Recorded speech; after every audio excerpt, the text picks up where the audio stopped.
നിങ്ങൾക്ക് ഇതിലൊരു വലിയ നിരാശയുണ്ടല്ലേ? അല്ല, നിങ്ങൾ ഒരാളെ വിധിക്കുകയും അത് കോടതി വിധിയാകാതെ ഇരിക്കുകയും ചെയ്താൽ നിങ്ങൾക്ക് അതിൽ വലിയ നിരാശയുണ്ടാവും. അത് എല്ലാവർക്കും ഉണ്ടാവണമെന്നില്ല. അല്ല, ഗൂഢാലോചന തനിക്കെതിരെ നടന്നു എന്ന് ദിലീപും പറയുന്നില്ലേ? നിങ്ങൾ അത് കേട്ടില്ലേ? നിങ്ങൾ ഒരു ചെവിയിലൂടെ കേൾക്കുന്ന ആളുകളാണോ? നിങ്ങൾ എന്തായിരുന്നു? അല്ല, കുറ്റവാളികളെ അല്ലേ ശിക്ഷിച്ചത്? പുറത്തുനിന്ന് ആരെങ്കിലും ആണോ?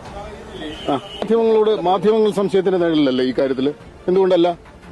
മാധ്യമങ്ങൾ കെട്ടിച്ചമച്ച എത്രയോ കഥകൾ കോടതികൾ പിൽക്കാലങ്ങളിൽ തള്ളിയിട്ടുണ്ട്.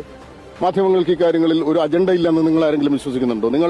നിങ്ങൾ മാധ്യമങ്ങൾ മാത്രം പരിശുദ്ധരായ ആളുകളാണ്, നിങ്ങൾക്ക് ഒരു കേസിലും ഒരു അജണ്ടയും ഇല്ല എന്ന് നിങ്ങൾ പറഞ്ഞാൽ ഏതെങ്കിലും രാജ്യത്തെ ബുദ്ധിയുള്ള ജനങ്ങൾ വിശ്വസിക്കുമോ? മാധ്യമങ്ങൾക്ക് അജണ്ടയുണ്ട്. നിങ്ങൾ കെട്ടിപ്പോക്കുന്ന ഒരു കഥയുണ്ട്, അതിനെ സാധൂകരിക്കാൻ നിങ്ങൾ എന്തും ചെയ്യും. അല്ല, ഈ ദിലീപിനെതിരായ ഗൂഢാലോചനയിൽ പങ്കെടുത്തു, അതിൽ പങ്കാളിയായി എന്നുള്ളതാണ്. അങ്ങനെ ഞാൻ പറഞ്ഞോ? അങ്ങനെയാണോ? അല്ല, അങ്ങനെ ആരെങ്കിലും കണ്ടെത്തിയിട്ടുണ്ടോ? നിങ്ങൾ കണ്ടെത്തിയിട്ടുണ്ടോ? നടി ഇതിന്റെ അകത്തൊരു ഗൂഢാലോചന നടത്തിയെന്ന് നിങ്ങൾ എന്നോട് ചോദിക്കാൻ എന്ത് അടിസ്ഥാനത്തിലാണ് നിങ്ങൾ എന്നോട് ചോദിക്കുന്നത്? നടി ഗൂഢാലോചന നടത്തിയോ?